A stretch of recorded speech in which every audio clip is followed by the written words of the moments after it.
Last on the list of Power Four conference previews is the ACC. Is it Clemson's to lose, or will Miami put up a fight? How about a sleeper team like the Georgia Tech Yellow Jackets? How do we think Bill Belichick will do in his first year at North Carolina? We will answer all of these questions. Plus, we'll give you some win totals bets to place to hopefully win you some Christmas shopping money when they cash late in November. Welcome in once again, Tyler Noe, Lance Barton. This is Always Talking Ball. Appreciate each and every one of you for tuning in. Before we get going, as always, make sure you like, subscribe, turn on notifications on whatever platform you're tuning in on. Make sure to throw some comments as you're checking out this video. You can also find us across all social media platforms such as X, Instagram, and TikTok. Lance, real quick, let the people know about our latest partner. Okay, guys, we always love a good can cooler to keep our drinks cold, especially when we're out tailgating, when we're out on the lake, at the beach, or at the pool. Football season's obviously right around the corner. Tailgating season right around the corner. Grilling season on a Saturday is right around the corner. So we need a good can cooler to keep our drinks cold. And the best out there is the universal can cooler from our new partners at Frost Buddy. Guys, seriously, these are so sick. These are a universal can cooler. They can fit your regular 12-ounce can, your 16-ounce tall boy can, your energy drinks. They can fit beer bottles in there. They can fit even different types of other bottles in there, energy drinks, no matter what it is. It can literally fit them all. And since we're talking about the ACC today, they've got Clemson, they've got Virginia Tech, they've got Florida State, they've got Miami, they've got Louisville, they've got Georgia Tech, North Carolina, and they've got many other teams across college football as well, as also some professional teams. So head over to frostbuddy.com/ATB. That's frostbuddy.com/ATB, or use the QR code here at the top right corner of this screen right here, and you can go and get you a Frost Buddy. And after you check out, you'll get a 30% discount code that you can use towards a future purchase on frostbuddy.com. So yeah, go check them out. They're on Instagram as well. frostbuddy.com/ATB. And joining us today is a former USC and Pittsburgh quarterback. You can find him on X, Instagram, and live on TikTok every Sunday at 7:30 p.m. Eastern. Seriously, guys, the content that he pumps out on the socials, especially during the season, is just remarkable. The other day, he gave us a taste of the latest video out on YouTube where he dives into one question for every single Power Four quarterback. It was, stuff for the sickos out there. He's a current lead college football analyst at ESPN for the ACC network. Max Browne, welcome into the show. What's up, fellas? I appreciate you watching that video. That was a beast to make, all 35 minutes of content. But if you're a quarterback hardo and a college football hardo, I'll put my rep on the line that you'll like that video. Absolutely, Max. And yeah, we obviously wanted to have you on because we definitely respect your ball knowledge. But like Tyler said, I'll echo what he said, man. You're a great follow on social media, and just the ball knowledge that you have, and obviously, your experience and stuff. It's just incredible, man. So we appreciate you, and it's an honor to have you on our show here, man. And let's dive right into the ACC here, bro. The odds-on favorites, the two odds-on favorites to win the ACC are Clemson at +110 odds right now, and Miami at +400. Let's start with old Dabo and Clemson. They've won 8 of the last 10 ACC championships. Obviously, it starts with Cade Klubnik. Last year, I felt like he was the most improved player, period, all in college football compared to what he did in 2023 and the jump that he made in 2024. It was year 2 in Garrett Riley's system. Now it's year 3 in Garrett Riley's system. He's got that ridiculous trio of wide receivers. It looks like they're probably going to be going maybe with a freshman tailback and Gideon Davidson, but they've also got Adam Randall, who they converted over from wide receiver.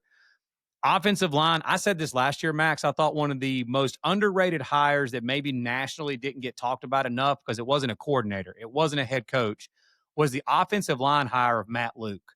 And it paid dividends immediately. That offensive line for Clemson did get better as the year went on.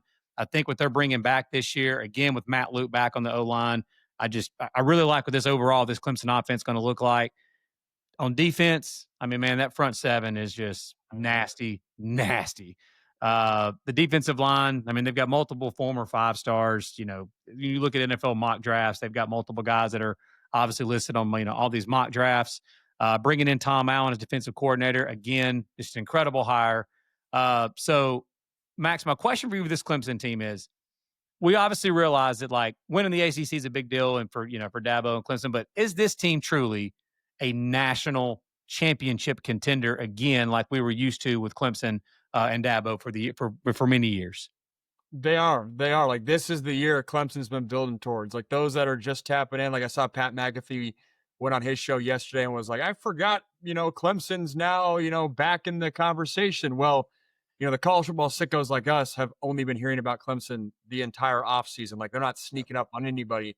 Like, this is the year they've been building towards. And that's not just like lip service. Like, if you literally look at how old their roster is, it's a lot of guys that have been starting for 2-3 years, and now they're no longer young guys that are coming into their own. They're the upperclassmen that have had double-digit starts, and they're playing together. And it's been well documented that they haven't gone into the transfer portal, and so it's like that homegrown talent. So like this is the window. Like if the Dabo, for all intents and purposes, anti-transfer portal mentality is going to work, it's got to come through this year.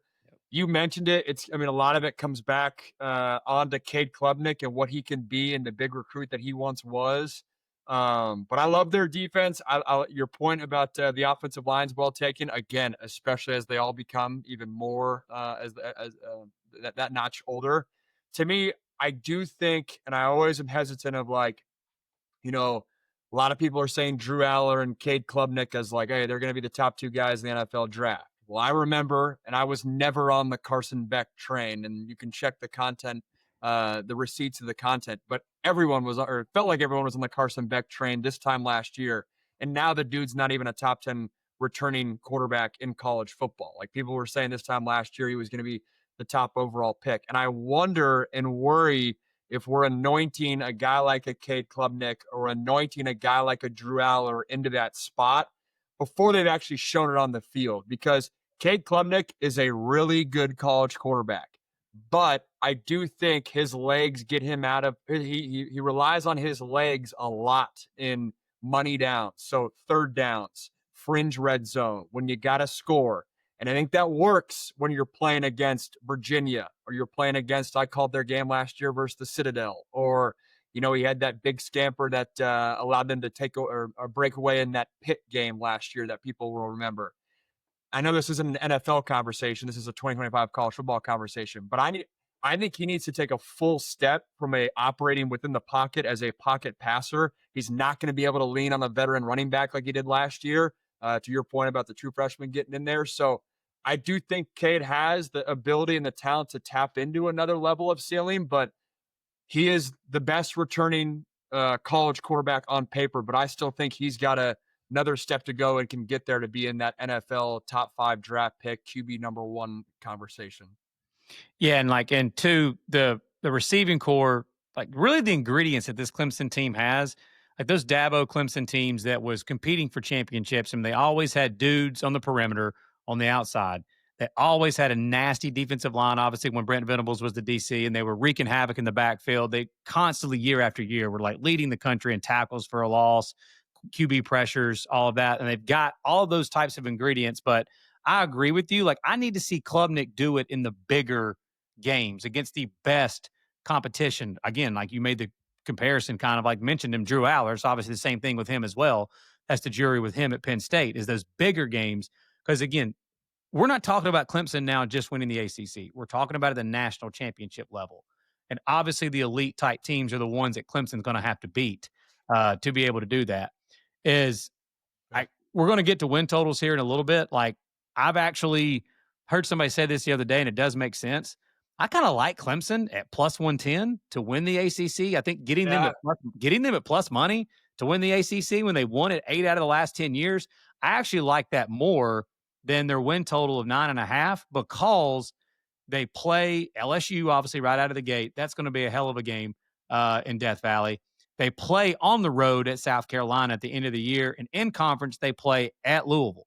And I'm not saying they're going to lose all 3 of those games. That's 3 really tough games. And that doesn't even include the rest of their schedule. If they were to stub their toes somewhere else, they could go 9-3 in the regular season and still win the ACC, because 2 of their losses could be in the non-conference. I think it's a better look at looking at Clemson at plus 110 personally.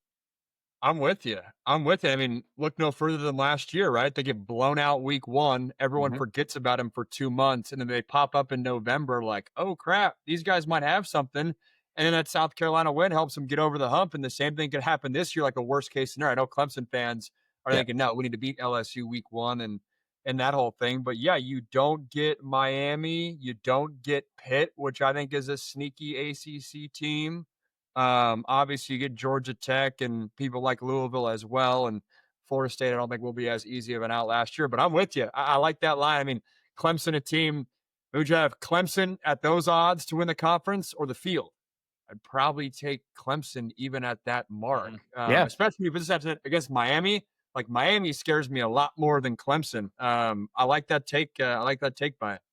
Nice. Well, speaking of Miami, let's jump right into them. Hey, real quick, look at the bottom of the screen and hit that subscribe button. If it's already hit, we appreciate you very much. If not, it doesn't cost you a thing, and we appreciate you as well. Thank you. They're like right now the second odds-on favorite behind Clemson to win the ACC at plus 400. I mean, Miami year after year, their issue is never talent. They've always got really good talent. Now, the issue is whether they live up to that talent or not. That's been the case over the years. Obviously, last year was the Cam Ward show and that Shannon Dawson offense. I mean, good Lord, it's like a video game watching them play on offense. They were incredible. But obviously, Cam Ward's gone. All those receivers are gone. In steps Carson Beck. And a very polarizing quarterback because it really just depends. You could talk to 25 people and you may find half that say he's really good and the other half say he's trash. So it just depends on what side of the fence you fall on. I'm interested to get your take on what your thoughts are on Carson Beck and Miami at this offense this year. But Mario's been recruiting at elite level. I mean, I'm just curious with the run game that they're going to have back with Mark Fletcher and Jordan Lyle, one of the best offensive lines in the country, led by Francis Mauigoa. Obviously, last year, that defense, man, was absolute booty. And that might be putting that might not be harsh enough for how bad that defense was last year.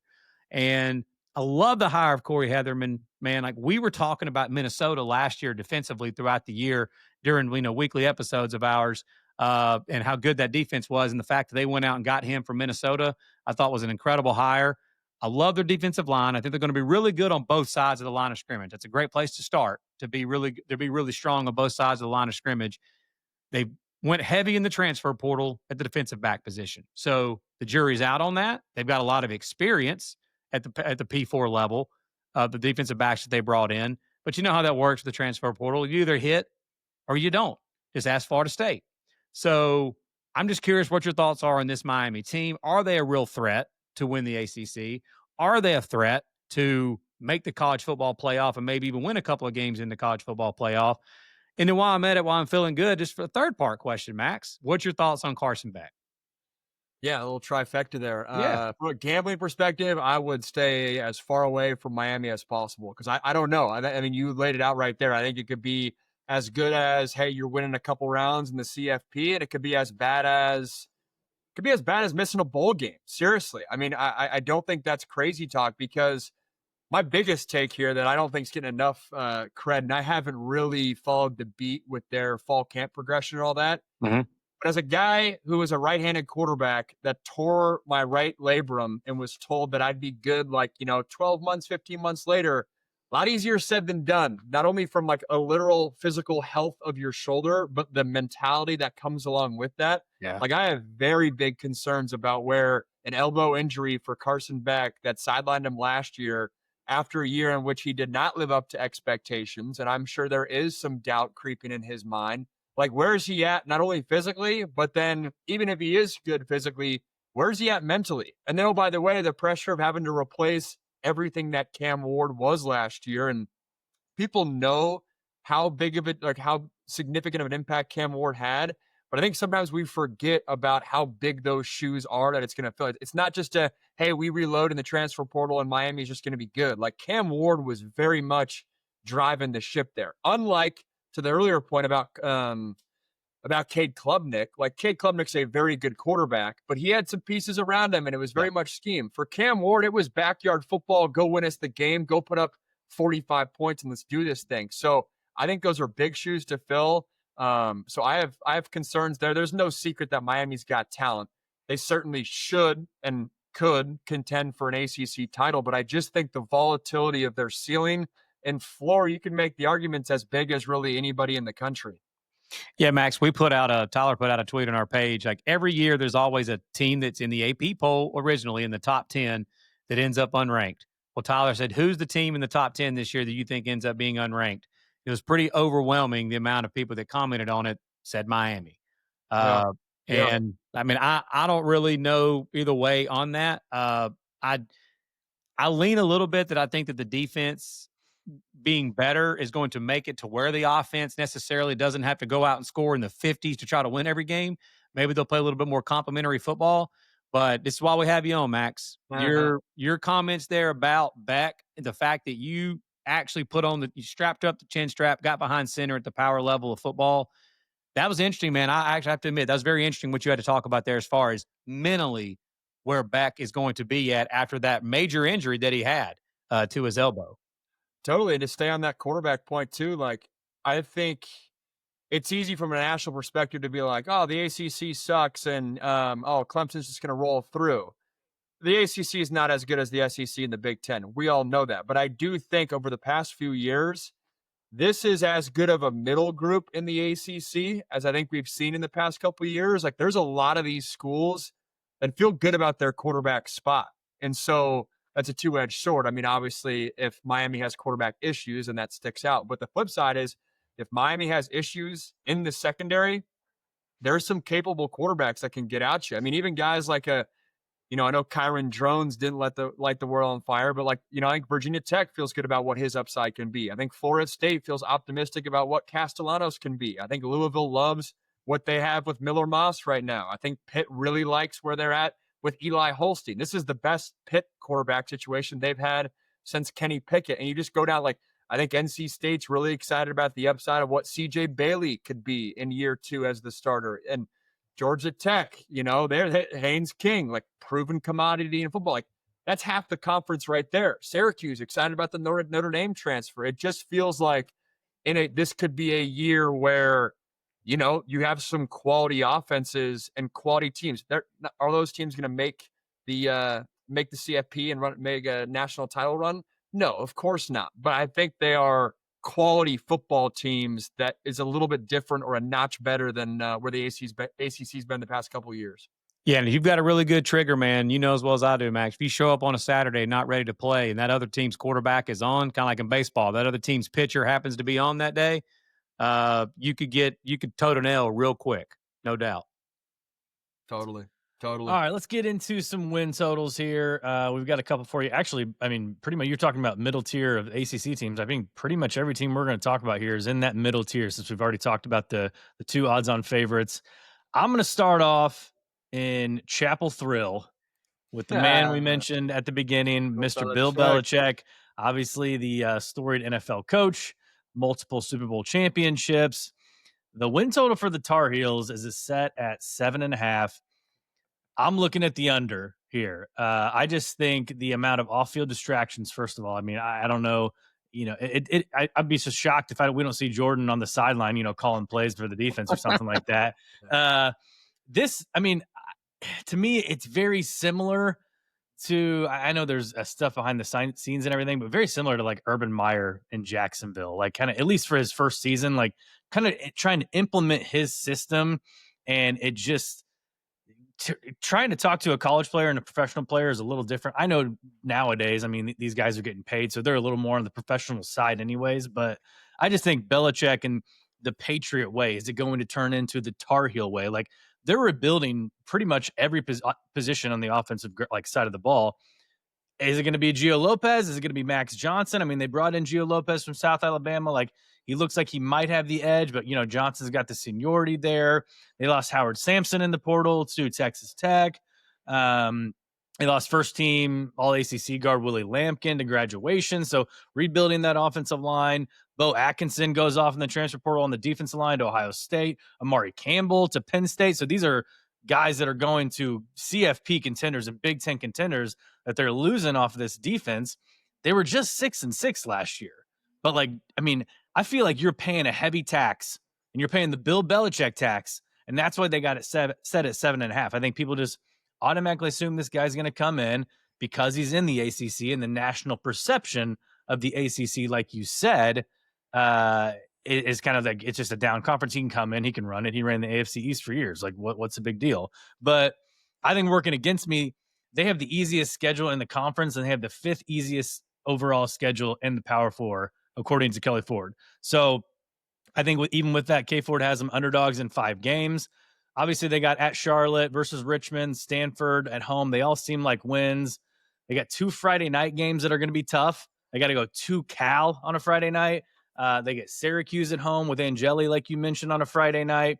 And then you get Clemson at home. You get Duke at home. And then at NC State to finish the year. It's just really hard for me to see 8 wins on this schedule.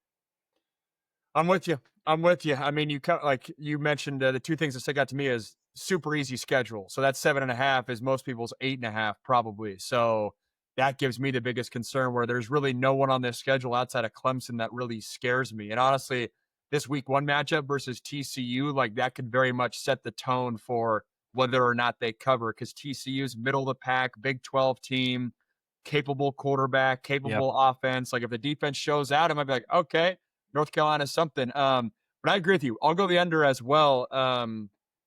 And it's largely because of that middle month where you're talking about Syracuse, Cal, Virginia.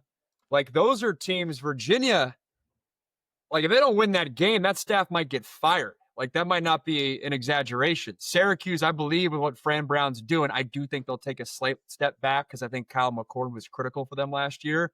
But like that's tough. And then same with Cal. Like if Cal at that point in the season, that could be a pivotal point to save that staff's job, which I love Justin Wilcox, and he's been great to me my entire life. I've known him since I was an 8th grader. But like there's games that like seem easy on paper, but then when you got Bill Belichick coming to town, I think it makes the opposing team perk up a little bit more. You mentioned cross-country game on a Friday night. Berkeley's going to be rocking, and maybe North Carolina's slow to roll there, but questions on whether or not Bill Belichick's coaching style can translate. It's not only a different – people always pay attention to like NFL to college. To me, it's coaching – he established his foundation for the Patriots, coaching guys that are now 40 and 50 years old. It's an entirely different era of kid. Like you literally can't get away with cussing a guy out and saying, screw you kind of thing. Like that was – his style. Like it was my way or the highway. It was blunt. That's a different era of football entirely. So I'm hesitant on whether or not the style translate, and then hesitant on who that quarterback is. Again, in a conference that has a lot of known commodities at quarterback, even on teams that aren't necessarily, the best in the conference per se, those 2 concerns have me taking the under on that. Well, Max, let's head on over to Louisville, Kentucky, and where the bourbon is always fine there in that part of the country. And let's take a look at old Jeff Browne and the Louisville Cardinals this year. Man, first off, Jeff Browne and Brian Browne, I mean, at Purdue and now at Louisville, they're just doing an incredible job together, man. They're always going to field a really good offense, no matter who they've got. But bringing in Miller Moss from USC, Louisville's win total is set at 8.5.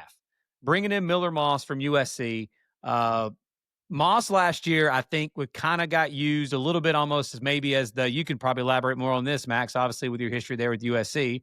Obviously he wasn't the quarterback that like Caleb Williams and some of the past quarterbacks that he had at Oklahoma, but Moss was still like fine. I felt like that in the key moments there, like the fourth quarters and late in the second half and games, like the winning type moments, that he just didn't really take that next step for USC. And, so ended up benching him, and he moves on, and he goes to, honestly, an incredible – going from Lincoln Riley to Jeff Browne. I mean, what an incredible, as far as a quarterback, getting to play for both the head coaches like that. But I remember looking at Miller Moss's tape. At one point, he was averaging like 289 yards passing per game, which if you extrapolate that out to 12 games, he would have finished like top 15 in the country in passing yards per game. So, again, this dude is not trash. He's a really good QB, and I think he's going to fit well in Jeff Browne's system. I mean, when you start with Louisville, though, you got to look at the tandem at tailback, man. I mean, Isaac Brown and Duke Watson I don't even think it's arguable. I think they absolutely are one of the 3 best tandem, like duo tailbacks in the country, along with Notre Dame and Penn State. And I love that they get Colin Lacey at wide receiver back from injury.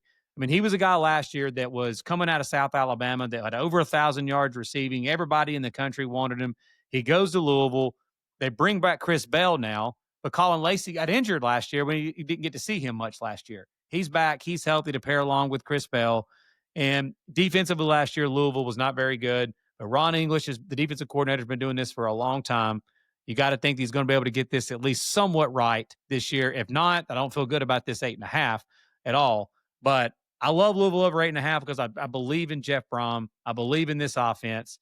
And I also like this schedule. They're playing Eastern Kentucky. James Madison is not an easy game, but I think they'll get James Madison at home.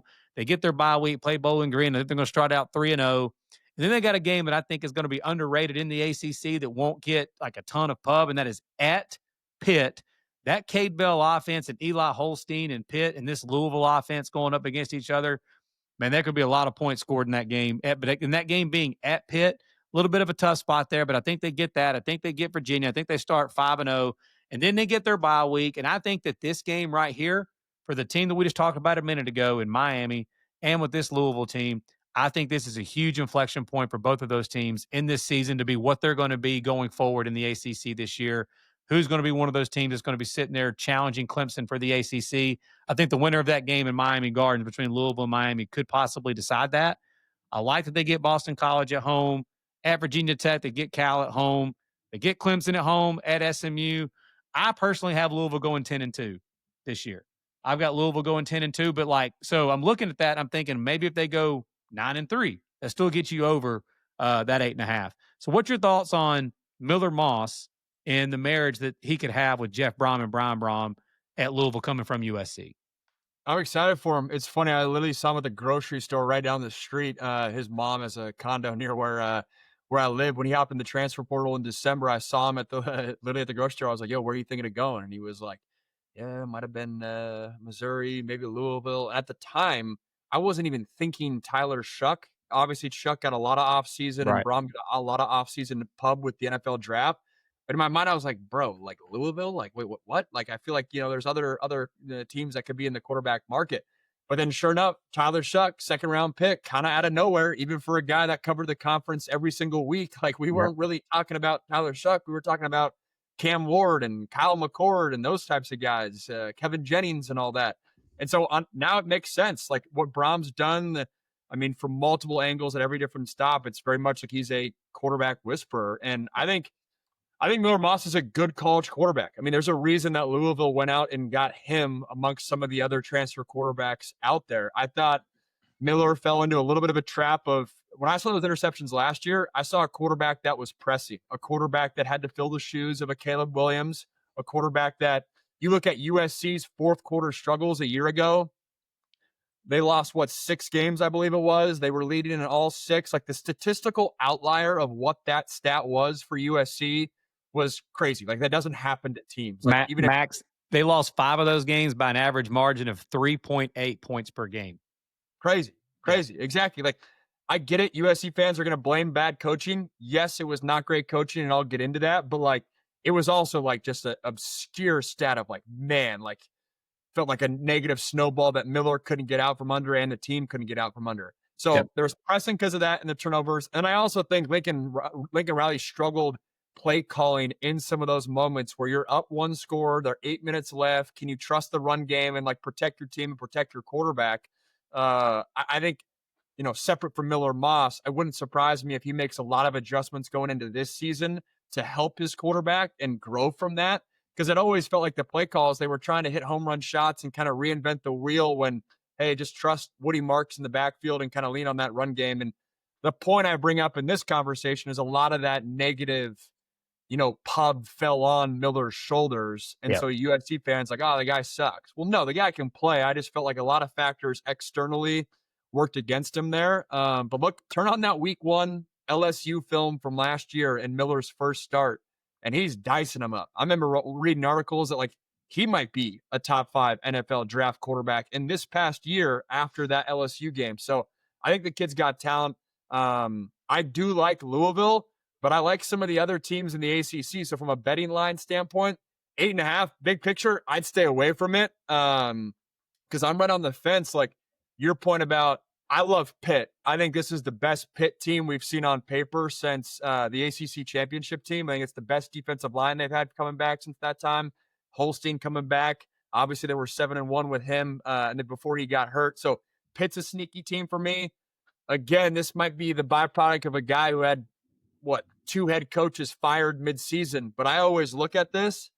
You get Virginia Tech November 1, that staff could be coaching for their job. You get Cal the next week, that staff could be coaching for their job. And then followed by, again, you still get SMU. That's a sneaky team. And then you finish up with an SEC opponent, in-state rivalry. Like, this is, to me, a sneaky hard schedule when you look at some of the nuances there. If they get like one injury or a bad stretch, if I had to pick one, I think they go 9-3 and I'd go over, but I'd stay away from this 8.5 line to me.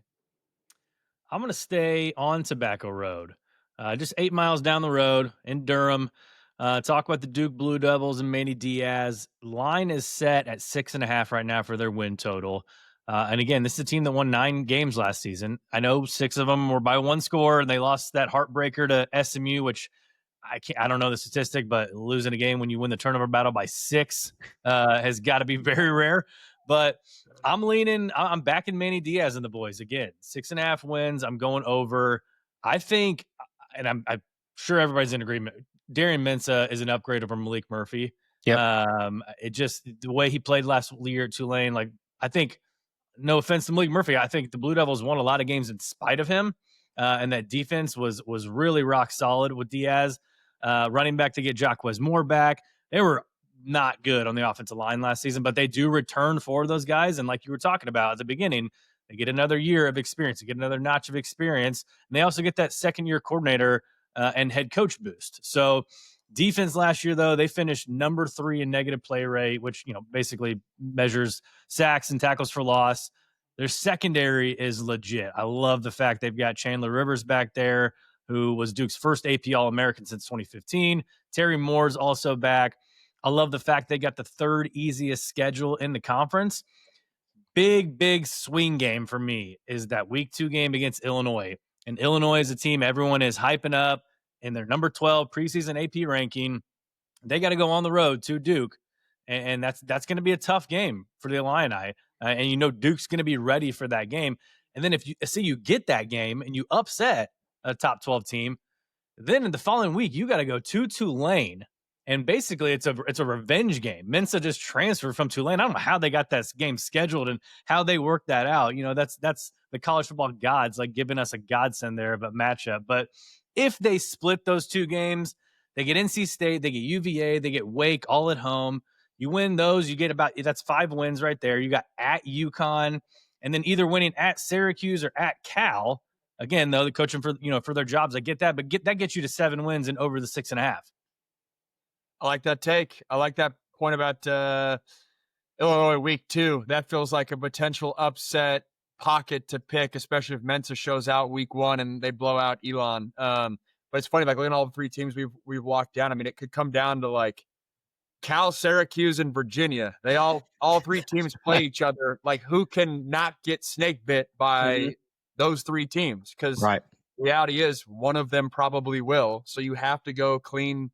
I mean, Syracuse is a notch above Cal and Virginia right now. But yeah, I mean, that in an easy November too, where it's one of those things where, you get past Clemson November 1st, but then after that, you should be able to, those next 4 games on paper, you should win. I mean, UNC fans might have something to say about that. But yeah, I'm excited about what Mensah could be. Like you said, good defense last year. Then you upgraded the most important position.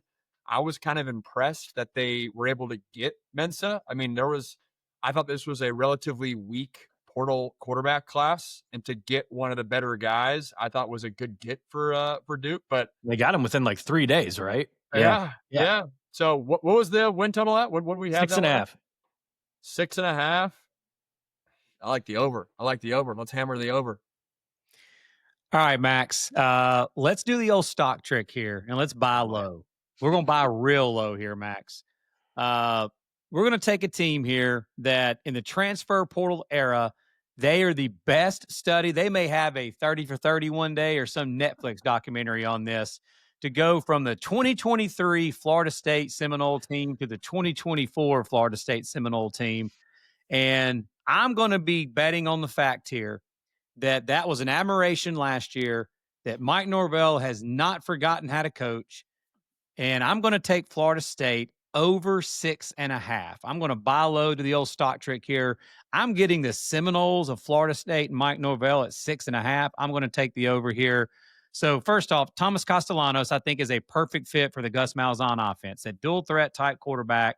Castellanos was solid at Boston College, and it didn't end well there, obviously, with how that ended up going down there in Chestnut Thrill. But again, I think he's a good fit for this Gus Malzahn offense. And also, too, like, I mean, jury's out on what this offense is going to look like to begin with. I mean, you've got Gus Malzahn's system, and he's going to be meshing it with Mike Norvell's system. What is that offense going to look like? Because I don't think it's going to be just Gus Malzahn's system. I don't think it's going to be just Norvell's system. I think it's going to be some type of a combination of both of those offensive masterminds together. The running back room, it's solid. They've got Roydell Williams is back. They brought in Gavin Sawchuk from Oklahoma. Cam Davis was the number 4 running back in the country coming out of high school. They got Cam Davis, and they've got the number 4 running back in the country coming out of high school in Osmani Krama. Wide receivers, they brought in Deuce Robinson from USC, who's a big catch radius, big type, target type guy. Squirrel Wright from Tennessee. They've got a bunch of other highly touted, blue chip recruits. Offensive line, they went portal heavy, and they really needed to, but they brought in 4 guys that have combined for 110 starts at the Power 4 level. And Malzahn brought his longtime O-line coach and Herb Hand with him. Defensively, I'm a huge fan of Tony White. I put him on, like I do we do these lists, Max, where we do top 12 because they went to 12-team play. We'll do top 12 quarterbacks, top 12 running backs. We even do top 12 OCs and DCs. I love that coordinators and talking about coordinators around college football. Tony White was incredible at Syracuse a few years ago. He runs that old Rocky Long 3-3-5 defense. He was incredible at Nebraska the last 2 years under Matt Rule. And Mike Norvell, I felt like hit a home run, man, with that hire and bringing him over from Nebraska. He brought some players with him from Nebraska, brought some of his high-level assistants that are coaching under him, that coached under him at Nebraska. I think that you will see this defense take a step forward. Like last year we saw D'Antlin at USC. That defense, were they great? No, but were they much better than what they were in 2023? Absolutely. Blake Baker at LSU did the same thing. LSU was trash on defense in 2023. They were much better in 2024. I think you're going to see a similar thing like that with this Tony White defense. Will they be one of the best in the country? Probably not.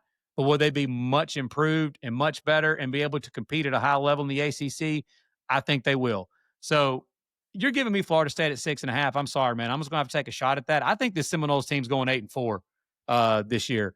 And honestly, the only games I look at, I think it's obviously going to be really hard to lose, to win that Clemson game. I think it's going to be really hard to win that Florida game against DJ Lagway and that Florida bunch, and obviously the Alabama game right out of the gate.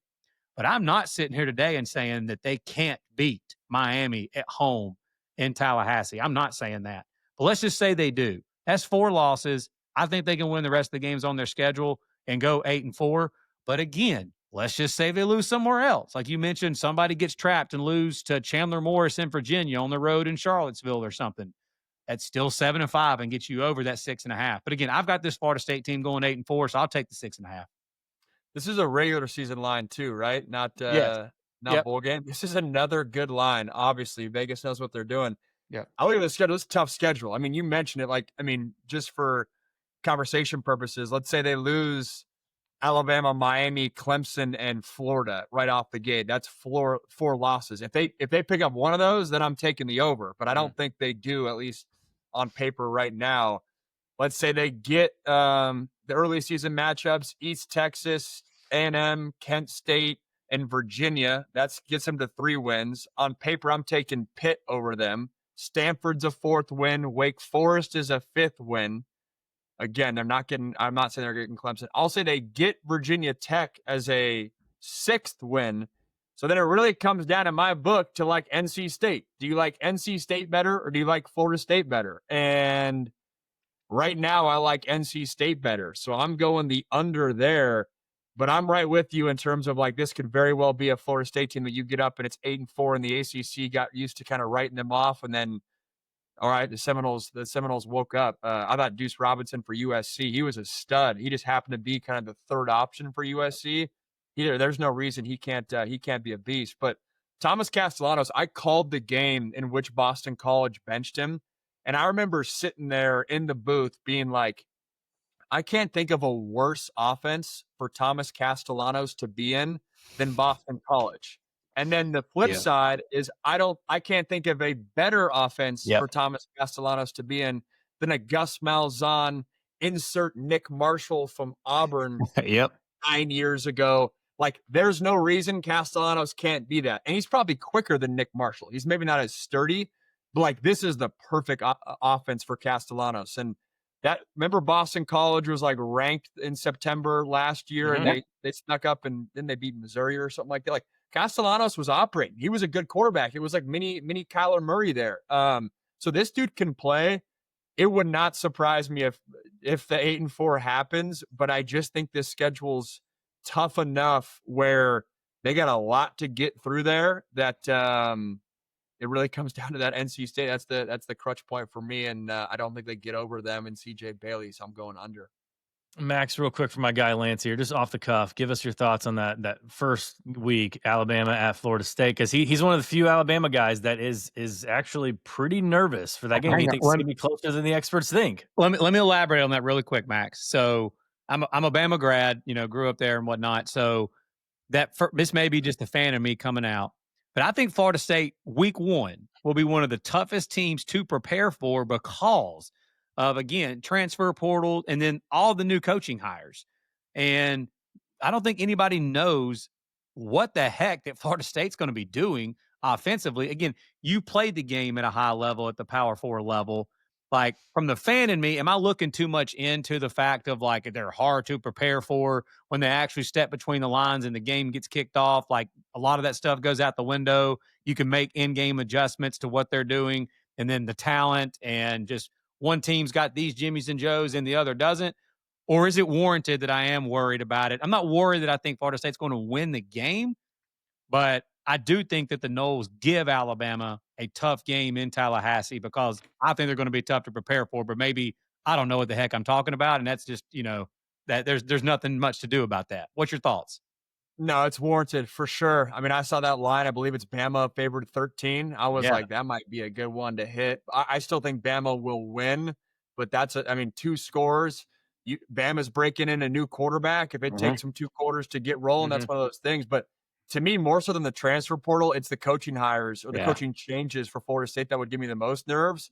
Because, and you see it all the time in football, especially really only college football, because NFL, all the offenses are like trying to do the same thing. But in college, like, if Florida State has the right quarterback run game and Bama just can't align to a counter or some 2-back formation that they're doing, again, Gus Malzahn's offense is really unique. Very few offensive coordinators go all in on the quarterback run game.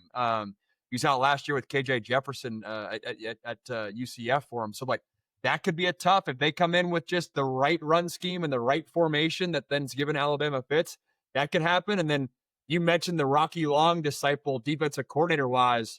Like, people forget, I remember calling a New Mexico game. It was one of the first games I ever called. And like, we're going back through like the Brian Urlacher archives. Like, this scheme is when Brian Urlacher was put at safety and he was just roaming. Like, we're talking the OG days of like Rocky Long. He's just roaming back there, just trying to make tackles. The reason I bring that up is that defensive scheme is also super unique to prepare for. And if you have an offensive line that's like misidentifying guys or a new blitz package in Florida State, they're going to have athletes. And if they come with like the right third down scheme, totally scheme-wise, it's something that could get this game pretty close. All right, last win total I got for you, and it's probably my favorite. And Lance is with me on this. I know he is. Yeah, it's my favorite, our favorite of all the win totals we've done, and it's the Yellow Jackets. Man, it's the team that everyone is kind of like. They are the popular sleeper pick in the ACC, and it's like it's getting almost to the point where it's like they're getting too popular. Like, they're getting a little too big. It feels a little Texas Tech 2023 for me. Like, everyone's betting the over, hammering the over, but I'm gonna jump on the train, man. I'm gonna jump on over 7.5 for Georgia Tech.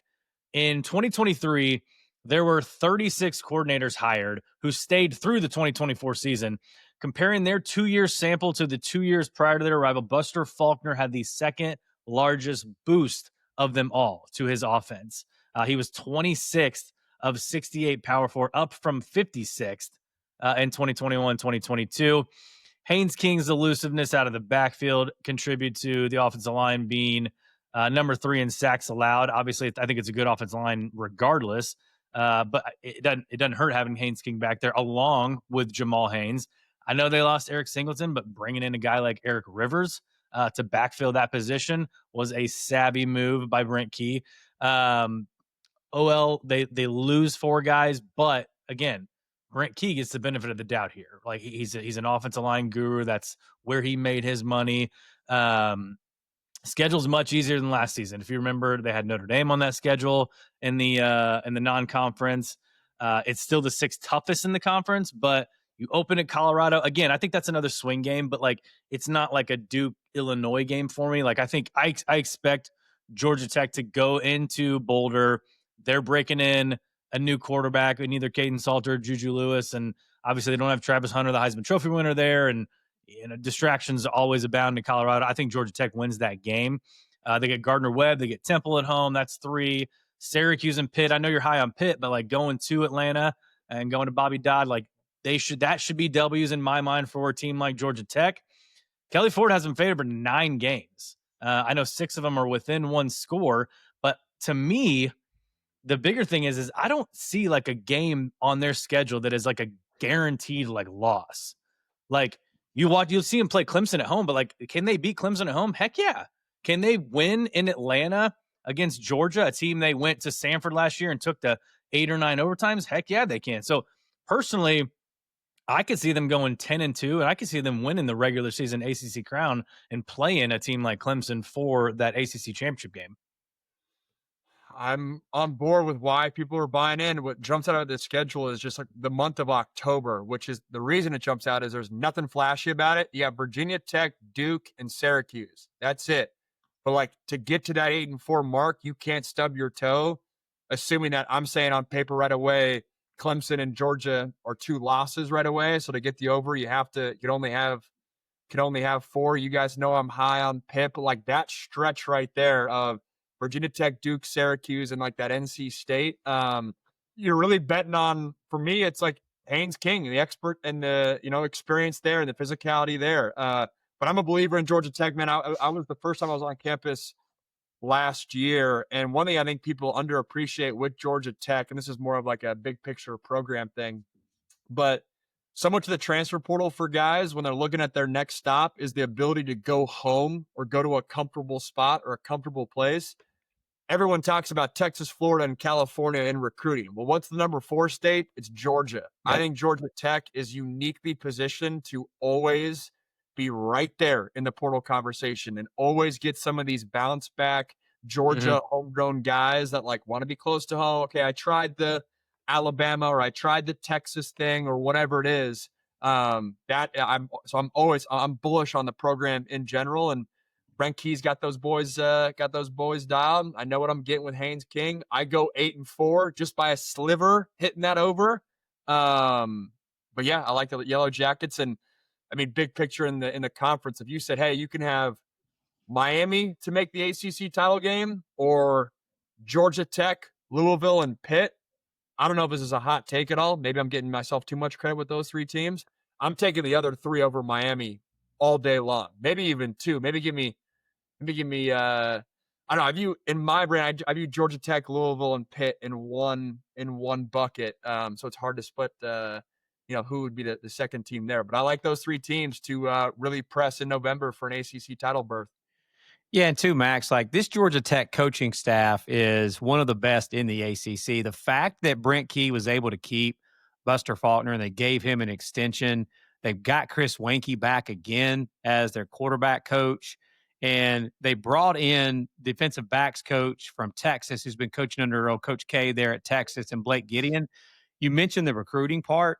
Brent Key was an incredible recruiter under Nick Saban at Alabama and an awesome offensive line coach. My favorite offensive line coach that ever coached under Saban. The O-lines during that time was incredible. But he was also a really good recruiter. Those other coaches I just mentioned are all fantastic recruiters as well. So that I've never heard somebody actually say that about what you just said in regards to a lot of these teams. Like Brian Kelly talks about that with LSU. about trying to get people out of the transfer portal that maybe left the state of Louisiana, they missed on them out of high school, and then get them back to Louisiana in the transfer portal. That's a great point you made about the state of Georgia. I mean, that the talent is rich in that state. You can say the same thing. Sorry to cut you off, No, but you're good. especially as a West Coast guy where I didn't know the nuances of ACC country as well. Obviously, I played in it for a year, but it really hit me. Georgia Tech's one school, and we'll see what happens with the Hokies. But Virginia Tech, when you go, hey, if Georgia's the fourth best state in the country to recruit, you go, Ohio's probably 5, Pennsylvania's probably 6, 7. You could make the arguments Virginia. You look at a lot of the receivers Virginia Tech got, it's guys that are bounce back guys, went to bigger schools, came back, or like are in the smaller Virginia schools, like within a 2-3 hour drive that then they want to pop up. Oh, I'll go play for the mighty Hokies. Like the portal for Georgia Tech and Virginia Tech, 2 really interesting schools for me long-term having the access they do. Yeah, that Tidewater Beach District in the state of Virginia is rich in talent. They're like Ohio State, Penn State, a lot of teams around the country go grab guys away from there. That's honestly been a little bit of the problem for Virginia Tech the last few years. It started with Justin Fuente. They didn't get those players anymore that Frank Beamer used to get out of there. But last win total that I've got here for you, Max. Okay, I talked about a minute ago how I was going to buy low. I may sell high a little bit here with this team. The old stock tricks here. I love the coach, man. I love Rhett Lashley.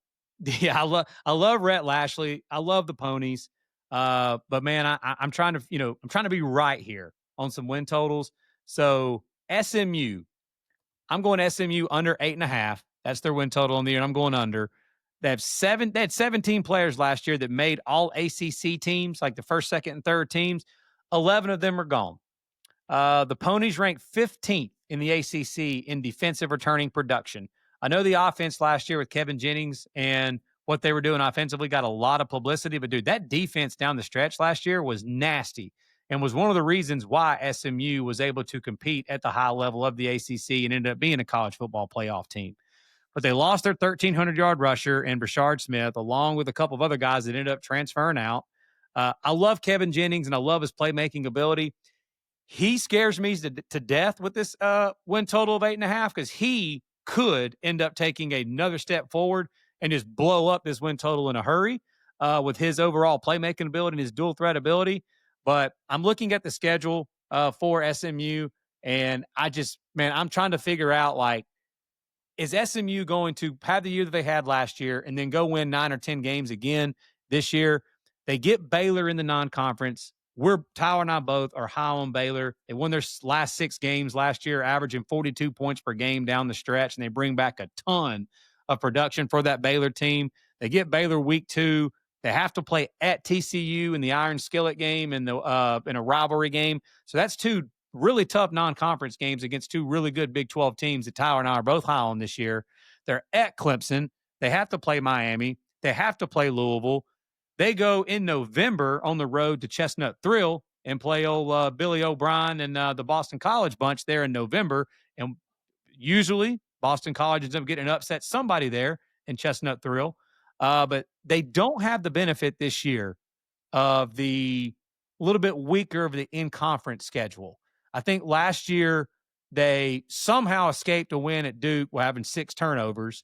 And like you said, if I'm not, you obviously know this probably more than I will on this. I think Eli Holstein, did he go down during the SMU game or before the SMU game? I can't really remember. I'm pretty sure he went down either. During, yeah. So, I mean, they got a little bit of a break. Sure. Yeah. Got a little bit of a break there too. But overall, SMU's in-conference schedule last year wasn't as tough as some of the other teams.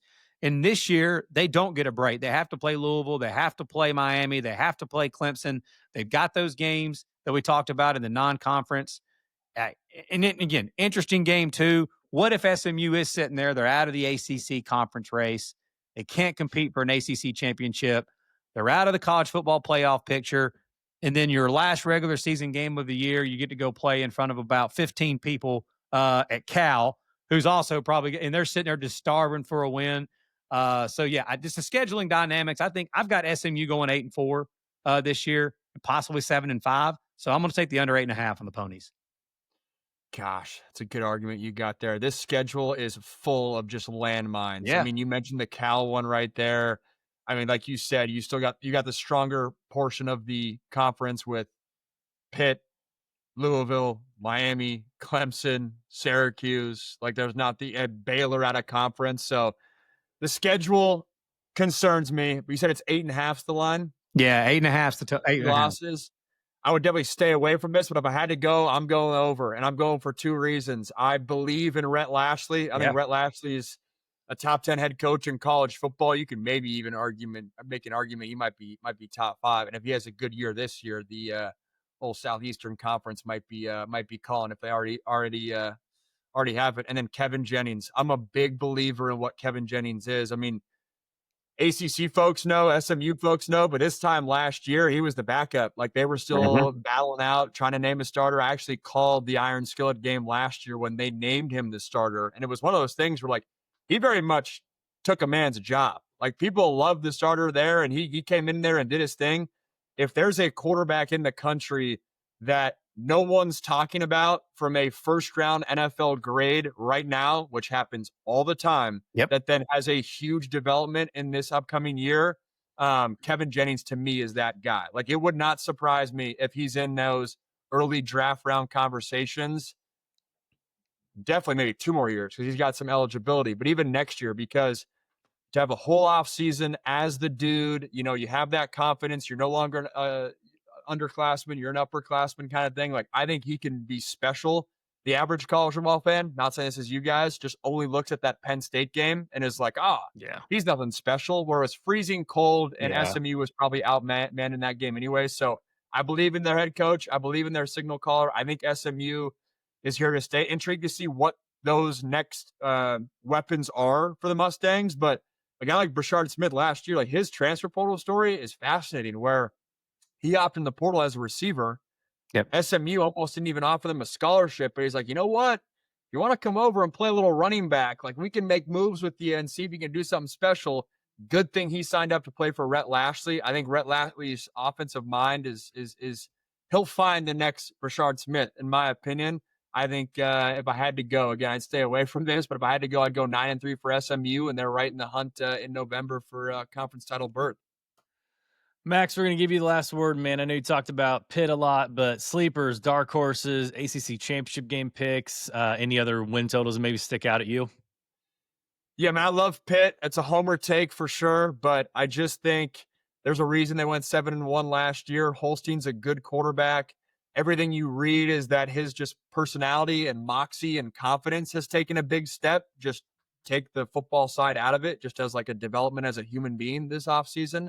That excites me. You got an first-team All-American at middle linebacker, a first-team All-American at running back.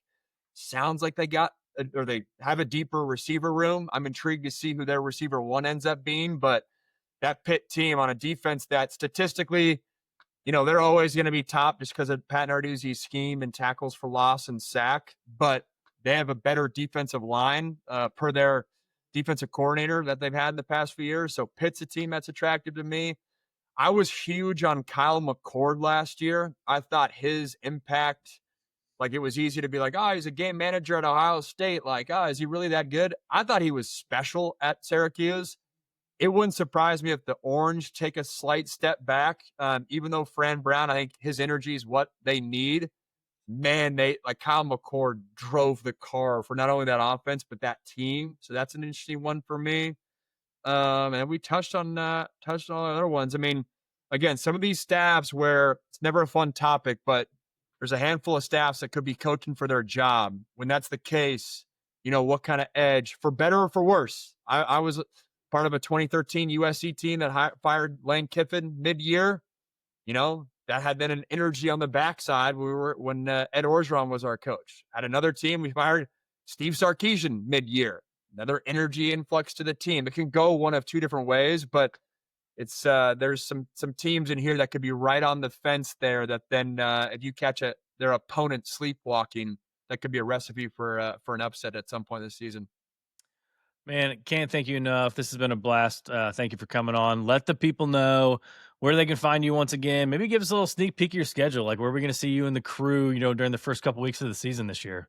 Yeah, I'll have. I guess actually I'm not allowed to say. So stay tuned for the press release. I'll be in ACC country week 1. I don't know if they've come out with that yet. So that's not me just being too cool for school for you guys. But yeah, I'm on all the social channels. Level up the YouTube in a big way the past 4 or 5 months. So excited to bring that to in-season content, which I've never done on a consistent basis outside of 6-7 years ago, but then active on Instagram and TikTok as well. So find me there, posting content. I'll be every single day during the football season. Awesome, man. Guys, appreciate you guys listening, watching, tuning in. Or on Apple, Spotify, YouTube. Make sure you go subscribe, like the show, comment, follow us on X, Instagram, TikTok. We love the banter back and forth like you guys are giving to us here. We got, 10 days till season starts. So we're ever so close to college football. For Max Browne and Lance Barton, I'm Tyler Noe. Take care. Have a great rest of your day, and we will see you next time.